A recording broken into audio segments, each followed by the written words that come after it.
سر نون سر، یہ لیگ کا یہ سائبر کیس بیانیہ کے ہے کہ حوالے سے پنجاب میں سروے کیا گیا ہے ریسنٹلی اور سب سے پاپولر پارٹی پاکستان مسلم لیگ نواز ہے۔ یہ سروے یا تو مریم نواز نے کیا ہوگا یا میڈم غریدہ فاروقی نے کیا ہوگا، اس میں تو پھر وہ ہو سکتا ہے، لیکن پبلک سروے میں ایسا نہیں ہے۔ سر سائبر کیس کے حوالے سے اعظم خان کے بیانات کی وجہ سے سوشل جو ویب سائٹ ہے ٹویٹر، اس کے اوپر کافی لوگ یہ سوالات بھی پوچھ رہے ہیں، بحث بھی کر رہے ہیں کہ ان کے بیانات کی وجہ سے سائبر کیس کمزور ہو گیا ہے، سائفر کیس میں دی ہے جیل میں، اس طرح کی کوئی باتیں آ رہی ہیں۔ دیکھیں، سائفر کیس میں ہی کچھ نہیں۔ سائفر کیس میں ایک ہی الزام ہے کہ جناب اس نے کاغذ لہرایا، وہ اس کو ڈینائی کر گیا۔ دوسرا الزام ہے کہ جناب اس نے وہ پیپر رکھا، وہ اس نے خود کئی دفعہ کہا کہ بھائی وہ کون لے گیا، کدھر ہے۔ اب پرائم منسٹر میں وہ کلرک تو نہیں ہوتا، پرائم منسٹر فائل میں اگر میں وہاں کوئی چیز فائل میں رکھی ہے یا وہاں کوئی چیز اویلیبل ہے، اس کو حفاظت میں رکھنا، اس کو مس پلیس کرنا یا نہ کرنا جو عملے کا کام ہوتا ہے ان کی ذمہ داری ہوتی ہے۔ اب اسلام آباد ہائی کورٹ کے چیف جسٹس سے کوئی فائل آگے پیچھے ہو جائے ان کے چیمبر سے، تو کون ذمہ دار ہوگا؟ چیف جسٹس اٹھا کے لے گیا ہے۔ تو اس کا مطلب ہے کہ کسی نہ کسی نے مس پلیس کیا، اور وہ بار بار خود پوچھ رہے ہیں، ایم ایس کو کہہ رہے ہیں، ملٹری سیکٹری کو کہہ رہے ہیں، دوسرے کو کہہ رہے ہیں بھائی ٹریس کرو کدھر گئی ہے فائل یا کدھر گیا ہے پیپر۔ تو اس کا مطلب ہے کون ذمہ دار ہے؟ تو اس کا ساری چیزیں سامنے آ گئی ہیں، سچ سامنے آنا تھا۔ یہ ساری پولیٹیکل وکٹمائزیشن کے کیسز ہیں، غلامی کی مثالیں قائم کر رہے ہیں، اور ان کو صرف ایک چیز نظر آ رہی ہے، کسی نہ کسی طریقے سے عمران خان کے خلاف مقدمے بنائے جائیں اور ایسا کو ماحول بنایا جائے کہ ان کو سزا دلائی جائے، اس کے علاوہ کچھ بھی نہیں ہے اس کیس میں۔ سر توشہ خانہ کیس میں بھی سر کیا کہتے ہیں، اس میں بھی کچھ نہیں نکلا کہتے ہیں؟ دیکھیں، توشہ خانہ کیس میں جو چور ہیں جنہوں نے گاڑیاں لی ہیں قانون قاعدے کے خلاف، وہ تو جناب دندناتے پھر رہے ہیں یہاں۔ اور جس شخص نے قانون کے مطابق کوئی چیز لی اور اس کو عدالت وہ اس کے مطابق اپنے پیسے جمع کرائے اور وہ اس مجرم بن گیا ہے۔ اور جو اسپیشل اس میں کیس ہے، جو ایویلیویشن کمیٹی ہے، اس کے سربراہ کو کسی کو ملزم ہی نہیں بنایا، جس نے ایویلیویٹ کر کے بتانا ہے اس کی اوریجنل قیمت کیا ہے۔ تو یہ سارا ڈرامہ رچا ہوا ہے، اور جیل میں بیٹھے وہ ایک دوسرے کو اوپر کوشش کر رہے ہیں سبقت لے جانے کی کہ کون پہلے سزا دے۔ تو اس چکر میں وہ کمپرومائز ججز ہیں، ان کا کوئی دیکھیں، اب جیل ٹرائل کا آرڈر پہلے آ گیا ان دونوں کیسوں میں، لیکن ابھی ٹرائل کے لیے ریفرنس بعد میں فائل ہوا، ان کو خواب آیا تھا کہ یہ ریفرنس بھی آئے گا۔ تو اس کا مطلب ہے سارا یہ ڈرامہ ہے، نیب پوری طرح ملی ہوئی ہے، الیکشن کمیشن پوری طرح ملا ہوا ہے، کمپرومائز ججز ان کے اشاروں پہ کام کر رہے ہیں۔ تو یہ بڑے افسوس کی بات ہے کہ یہ نہیں ہونا چاہیے۔ سر جی بتائیے گا، باڈی لینگویج سے نواز شریف کی کیا لگ رہا ہے؟ سر حافظ آباد میں بڑی مختصر تقریر کی ہے، بندوں کو صرف چپ ہی کرواتے رہے ہیں، اور سمجھ نہیں آ رہی وہاں جو کمپین میڈیا والوں نے پوچھا ہے حافظ آباد کے جلسے میں ووٹ کس کو دو گے، انہوں نے کہا عمران خان کو۔ تو بھائی اگر لو ووٹر تو ان کا آیا ہوا تھا، انہوں نے کہا آئے کیوں؟ انہوں نے کہا ان کی شکلیں دیکھنے آئے ہیں، اور شکلیں ان کی دیکھی تھی، اس کے بعد کہتے ہیں کہ ہماری صحت اجازت نہیں دیتی جناب ہم جلسہ کر سکیں۔ جلسہ کرنے 10 منٹ کے لیے آپ کے پاس ٹائم نہیں ہے۔ پرائم منسٹرشپ کے اوپر قبضہ کرنے، پیسے کرپشن کا مال لینے اور لندن فلیٹ لینے کے لیے آپ کے پاس سارا ٹائم اور سب کچھ موجود ہے۔ لیکن صاحب نواز شریف نے اپنی الیکشن کمپین کا آغاز حافظ آباد سے کیا ہے، یہ حافظ صاحب کی عقیدت کے لیے تو نہیں کیا انہوں نے حافظ آباد سے؟ حافظ صاحب سے تو لندن پلان تو ہو سکتا ہے، لیکن ان سے عقیدت کتنی ہے یہ تو اللہ جانتا ہے، یا آپ جانتے ہو یا حافظ صاحب جانتے ہو۔ سر جو بھی سرویز ہو رہے ہیں، جو بھی کہا جا رہا ہے کہ پاکستان تحریک انصاف پلان سی لانچ کرنے جا رہی ہے، جو آپ کی مخصوص نشستیں ہیں وہ آپ کو نہیں ملیں گی آزاد ہونے کی وجہ سے، تو اس وجہ سے کیا لاحق؟ انشاءاللہ مخصوص نشستیں بھی ملیں گی، ہم کامیابی حاصل کریں گے اور انشاءاللہ حکومت بھی بنائیں گے۔ اس ظلم، جبر، تشدد، بربریت اور اس ساری دھاندلی کے باوجود انشاءاللہ۔ سر یہ بتائیے گا، سر آپ کو یہ لگ رہا ہے کہ ماضی میں خان صاحب کو بھی اس طرح بیانات نہیں دینے چاہیے تھے، جس طرح انہوں نے کہا کہ میں آ کے ایسے اترواؤں گا، یہ کروں گا، وہ کروں گا؟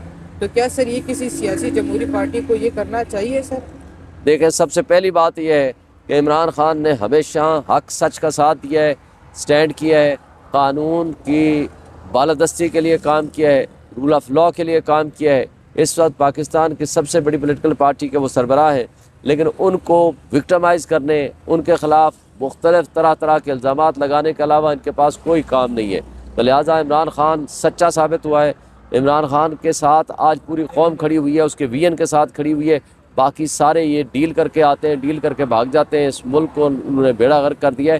یہ ساری اب قوم جاگ چکی ہے، ان کو اویئرنیس آ چکی ہے۔ اس سے بڑی کریڈیبلٹی عمران خان کی کیا ہو سکتی ہے؟ سر جو بھی سرویز ہوتے ہیں لوگوں کا کہنا ہے کہ ووٹ جو ہے وہ خان کا ہے، لیکن جب ان سے انتخابی نشان پوچھا جاتا ہے ان کے امیدوار کو، ان کو انتخابی نشان کا نہیں پتہ ہوتا ہے۔ انتخابی نشان دیکھیں، اس میں یہی تو مشکلات ہیں، یہی تو ہمارے ساتھ ڈرامہ کیا گیا ہے، یہی تو ہمارے ساتھ ظلم ہوا ہے کہ بھائی انتخابی نشان ہر پارٹی کا، ہر کینڈیڈیٹ ہمارے کا الگ الگ دے دیا گیا۔ ایم پی اے کا الگ ہے، مثلا ایک شہر کے اندر 20 انتخابی نشان ہیں یا 50 انتخابی نشان ہیں، مثلا 10 ایم این اے ہیں، اس کے نیچے 40 ایم پی اے ہیں، تو وہ سارے ملا کے آپ اس کو کہہ لو تو 60 انتخابی نشان ہیں۔ ایک بندہ بیچارہ کس کس کو یاد رکھے، اور جو ان پڑھ آدمی ہے اس کو تو پتہ ہی نہیں نام کیسے پڑھے گا۔ یہ سب سے بڑی خرابی ہے، یہ اس سے بڑا دھوکہ اس ملک کے ساتھ، اس ملک کے لوگوں کے ساتھ۔ عدالتیں ہوتی ہیں لوگوں کے حقوق کے تحفظ کی ضامن ہوتی ہیں، یہاں لوگوں کے حقوق کو وائلیٹ کیا گیا عدالتوں کی طرف سے۔ یہ بدترین سیاہ ترین الفاظ میں یہ فیصلہ لکھا جائے گا۔ جسٹس منیر کا جو نظریہ ضرورت ایجاد ہوا تھا اس سے بھی یہ زیادہ ناانصافی میں مبنی فیصلہ ہوگا، تاریخ اس کو کبھی معاف نہیں کرے گی۔ خدا نخواستہ شعیب شاہین کو الیکشن جیتنے کے بعد اٹھا لیا جاتا ہے اور ان کو فورس کیا جاتا ہے، تو کیا وہ پاکستان تحریک انصاف خان صاحب کا راستہ چھوڑ دیں گے یا اسی طرح ان کے ساتھ ہی رہیں گے؟ کبھی نہیں چھوڑیں گے، اور دوسری بات ہے کہ انشاءاللہ کسی کو جرت نہیں ہے کہ ایسی کوئی حرکت کر سکے۔ Thank you. سر ایک منٹ سر، اڈیالہ جیل میں سر خان صاحب نے جو ہے نا کیمرے میں ہاتھ لا کے کہا ہے کرنل صاحب میں عمران خان ہوں، سر وہ کون سے کرنل کو کہہ رہے تھے سر؟ وہاں سارے کیمرے لگے ہوئے ہیں وہاں تو آپ وہاں تو ہمیں کیا پتا کون بیٹھا ہوا ہے، لیکن ہمیں یہ پتا ہے کہ کوئی ان کو مانیٹر کر رہا ہے، جو مانیٹرنگ ساری کی ساری مانیٹرنگ وہاں ہو رہی ہوتی ہے۔ اب کون کر رہا ہے، کس طرح کر رہا ہے، سب کو پتا ہونا چاہیے۔ جب پرائم منسٹر ہاؤس اس سے محفوظ نہیں ہے، پرائم منسٹر کے ذاتی ٹیلی فونز محفوظ نہیں ہیں، تو وہاں عدالتیں کیسے محفوظ ہو سکتی ہیں؟ اس کو پھر جیل ٹرائل، پھر اس کو اوپن ٹرائل یا اس کو trial in accordance with constitution and law تو نہیں کہیں گے نا، یہ تو پھر کنٹرولڈ جسٹس سسٹم ہوگا۔ سر آپ نے ابھی تک خان صاحب کو مشورہ نہیں دیا کہ کتاب لکھیں، کیونکہ یہ ایک بہت تاریخی دور سے ہم گزر رہے ہیں، اس کا آنے والے ضرور تاریخ کتاب لکھیں گے، لیکن نہ ان کے پاس کاغذ دیا جاتا ہے، نہ قلم دیا جاتا ہے، اور کوئی کاغذ نہ باہر آنے دیا جاتا ہے نہ اندر لے جانے دیا جاتا ہے۔ لیکن اس سب کچھ کے باوجود وہ ماشاءاللہ اس دن قرآن مجید کی آیات پڑھ کے آئے، تیار کر کے آئے، انہوں نے قاضی صاحب کے لیے بھی بھیجا اور جج بشیر صاحب کو بھی سنایا، تو وہ پتہ چلا کہ وہ گر گئے، اور نہ صرف گر گئے بلکہ ہاسپٹلائزڈ ہو گئے، اور پھر آتے ساتھ ہی انہوں نے چھٹی کی درخواست دے دی، کیونکہ جو ناانصافی پہ مبنی فیصلہ ہوگا اس کے جو نتائج ہیں جو قرآن مجید نے بتائے ہیں نا، میرا خیال ہے شاید اس سے ڈر گئے۔ سر ہماری صحافی دوست جنہوں نے خان صاحب سے ملاقات کی اندر جیل میں، سر ان کا یہ کہنا ہے کہ سیکیورٹی بہت سخت ہوتی ہے، ہر چیز کی تلاشی لی جاتی ہے، ایون پین اور پیج تک چیک کیا جاتا ہے کہ کیا انہوں نے اندر سے خبر بنا کے باہر لا رہے۔ تو خان کا آرٹیکل سر کس طرح نکلے اڈیالہ جیل سے اور وہ دی اکانومسٹ میں جا کے چھپ گئے؟ خان صاحب ان کو سرپرائزز دیتے ہیں اور دیتے رہیں گے، اور ان کی ساری ایک آرٹیکل سے یہ اتنے ڈرنے والے لوگ ہیں، ایک ان کا آرٹیکل نہیں سنبھالا گیا، تو ان کو کہو کہ پھر خان صاحب سے صلح ہی کر لو۔ پھر اگر آپ ایک آرٹیکل سے اتنا ڈرتے ہیں کہ اکانومسٹ میں ایک آرٹیکل چھپ گیا، تو اس کا مطلب ہے کہ خان صاحب لکھنا بھی بولنا بھی ان کے اوپر پابندی ہے، ان کو عدالتوں میں لانا، ان کی شکل دکھانا بھی پابندی ہے۔ تو ان کے ایک آرٹیکل سے اتنے ڈر گئے ہیں کہ آج آپ ان کے مقابلے میں سٹینڈ نہیں کر سکتے۔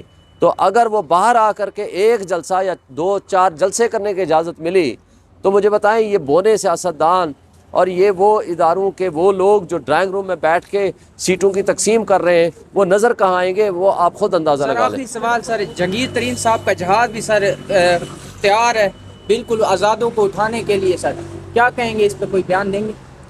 یہ سارے جو بونے سیاستدان اس میں جو بھی شامل ہیں اور جو ان کے پیروکار ہیں یا جو ٹیسٹ ٹیوب بیبیز کے ذریعے سیاستدان بنانے والے ہیں، یہ آج ان کے اختتام کا وقت ہو گیا ہے، اس لیے کہ آج پاکستان کی قوم باشعور ہو چکی ہے، ان کو شعور آ چکا ہے کہ یہ سارے لوگ مل کے لوگوں کے حقوق کے اوپر قبضہ کرنے کی نیت سے، مال کمانے کی نیت سے، ان کو غلام بنانے کی نیت سے یہ بیٹھے ہوئے ہیں، اور ان حرکتوں سے نہ ملک کی بہتری ہوگی، نہ ملک کی اکانومی بہتر ہوگی، نہ ملک کو کوئی فائدہ ہوگا، نہ ملک کی عوام کو فائدہ ہوگا۔ یہ عوام اچھی طرح جان چکی ہے۔ Thank you.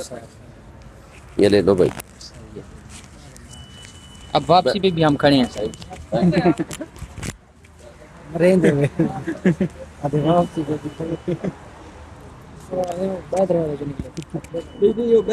خوش تھی نہیں، بڑا خوش تھی آخری گیس اسلام آباد میں اتنے کیمرے لگے ہوئے